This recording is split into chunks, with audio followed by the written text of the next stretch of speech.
बिस्मिल्लाहिर्रहमानिर्रहीम। अस्सलाम वालेकुम। Welcome to my channel cook with Faiza Fahim. चटनियाँ या सॉसेस दस्तरखान पर मौजूद हों तो दस्तरखान की शान बढ़ा देती हैं। सादे से खाने को मज़ेदार और चटपटे खाने को मज़ीद लजीज बना देती हैं। इसी तरह मैं भी आप लोगों के लिए लाई हूँ बहुत सारी चटनियों की रेसिपीज़। आइए आपसे शेयर करती हूँ।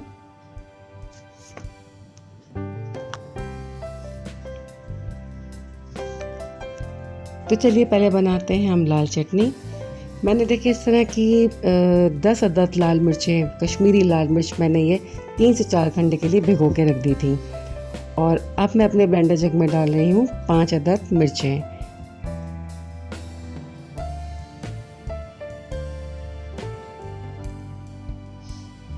थोड़ा सा पानी भी डाल दूंगी इसके अंदर।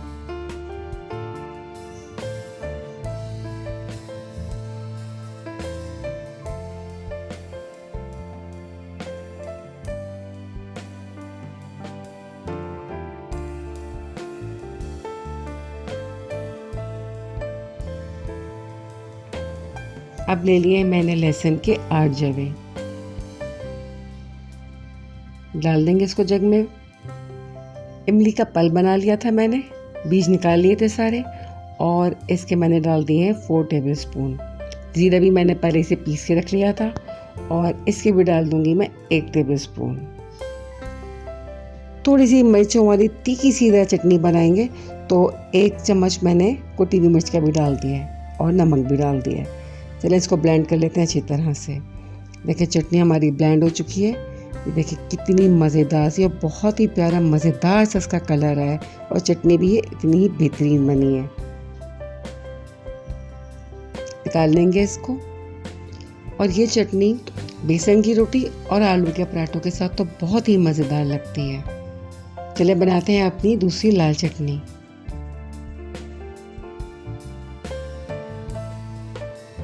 तो जो 5 मिर्चें हमारी रह गई थी वो सब मैंने ब्लेंडर जग में डाल दिए, और थोड़ा सा डाल देंगे पानी इसके अंदर।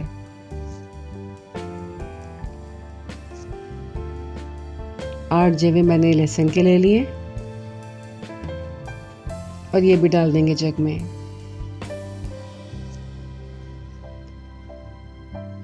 पिसा हुआ ज़ीरा 1 टेबल स्पून डाल देंगे। टाटरी ली है मैंने 1 टीस्पून, और 1 नींबू अच्छी तरह से निचोड़ देंगे इसके अंदर।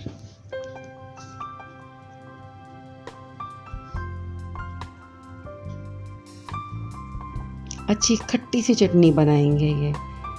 आप अपने टेस्ट के हिसाब से टाटरी या लेमन ज़्यादा या कम कर सकते हैं। इसको अच्छी तरह से ब्लेंड कर लेंगे। देखिए जितना से ये ब्लेंड हो चुकी है, तो अब मैं इसके अंदर डाल दूंगी स्लाइस। ये जो मैंने ब्रेड के स्लाइस लिए हुए, ये 3 स्लाइस हम इसमें तोड़ के डाल देंगे। और ये चटनी बारबेक्यू के साथ बहुत मज़ेदार लगती है, बहुत शानदार लगती है। अगर आप इसके अंदर थोड़ा सा स्मोक देंगे तो कोयले का, तो बहुत ही मज़ेदार तैयार हो गई है। और वैसे भी इसका टेस्ट वैसे ही बहुत अच्छा होता है। थोड़ा सा नमक डाल देंगे इसमें, अच्छी तरह से फिर से इसको ब्लेंड कर लेंगे। ये देखिए कितनी मज़ेदार सी गाढ़ी सी चटनी हमारी तैयार हो गई है। ब्रेड ने इसको एक अच्छी थिकनेस दी है। देखिए दोनों चटनियों के हमारे कलर्स कितने अच्छे हैं, चेंज भी हैं और अच्छे भी हैं। मज़ेदार चटनियाँ हैं दोनों। चलिए जाते हैं अपनी तीसरी चटनी की तरफ। और तीसरी चटनी में बनाऊंगी हरी चटनी। 1 गड्डी मैंने हरा धनिया लिया है, और इसमें से मैं आधा हरा धनिया निकाल लूँगी। देखिए इसे मैंने तोड़ लिया है। बस नीचे से हमने थोड़ी सी डंडियाँ निकालनी है, और मुझे ये डंडी समेत ही चाहिए इस तरह से। डाल दिया मैंने ये ब्लेंडर जग में। मुट्ठी भर के मैंने ले लिया है पुदीना। हरी मिर्ची लेंगे, डंडियाँ तोड़ ली हरी मिर्चों की मैंने, और 4 से 5 अदद हरी मिर्ची भी इसमें डाल देंगे।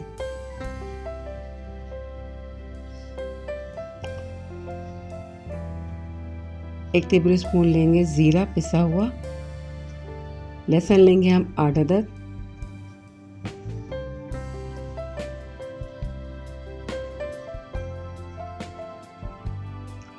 इमली का पल्प लिया है, 5 टेबल स्पून इसमें डाल देंगे इमली का पल्प।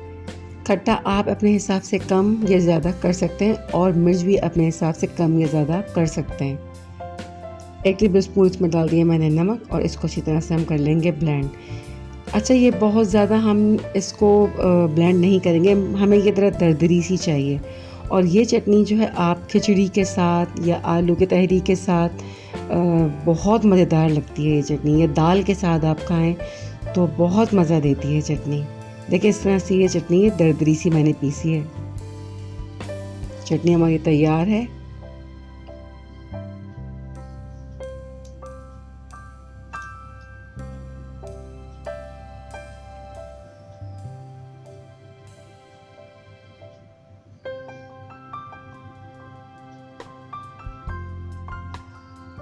और अब आ जाते हैं अपनी चौथी चटनी की तरफ।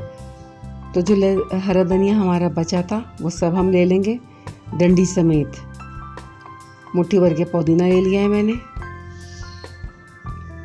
4 से 5 अदद ही हरी मिर्च डाल देंगे और जीरा ले लेंगे 1 टेबल स्पून। लहसुन ले लिए मैंने 8 अदद। देखिए इसमें से जवे ले लिए 8 अदद और ये भी डाल देंगे। 1 टेबल स्पून मैंने इसमें डाली है टाटरी और आधा टेबल स्पून इसमें डाल दिया है मैंने नमक। देखिए आलू मैंने ये बॉईल किया है और इसके मैंने छिलके उतार लिए थे। ठंडा हो चुका है तो इसको भी मैं पीसेस करके इसमें डाल दूंगी। तो इससे जो इसकी कंसिस्टेंसी है वो बहुत मज़ेदार, बहुत ही अच्छी सी आती है और कलर भी इसका बहुत मज़ेदार आता है। ये चटनी जो है कराची की एक मशहूर बेक एंड निम्को हाउस है, तो वो अपने समोसा रोल्स के साथ भी यही चटनी सर्व करते हैं। इसी तरह की बिल्कुल चटनी होती है और यही चटनी हम दही बल्लों के साथ भी इस्तेमाल कर सकते हैं।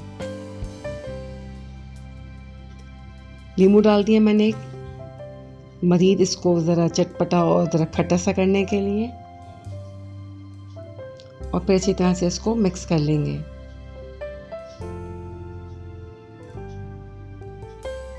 ब्लेंड हो चुकी है चटनी और चटनी हमारी हो चुकी है तैयार।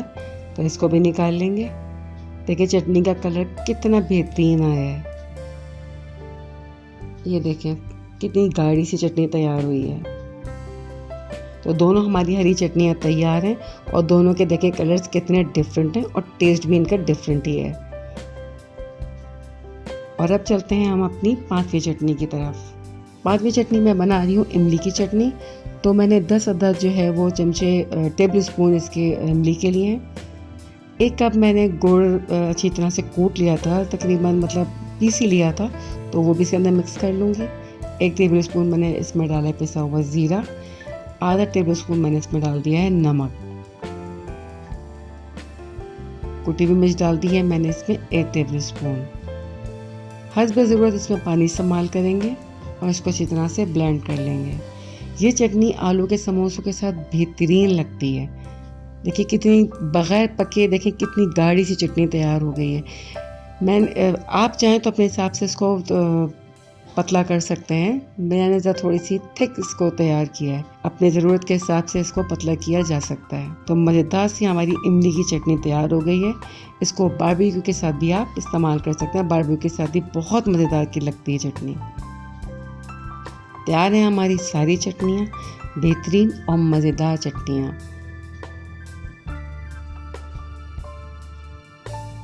आपको अगर मेरी चटनियों की रेसिपी पसंद आई है तो प्लीज़ इसको लाइक कीजिएगा, शेयर कीजिएगा और मेरे चैनल को ज़रूर सब्सक्राइब कीजिएगा। दुआ में याद कीजिए। Thanks for watching. अल्लाह हाफ़िज़।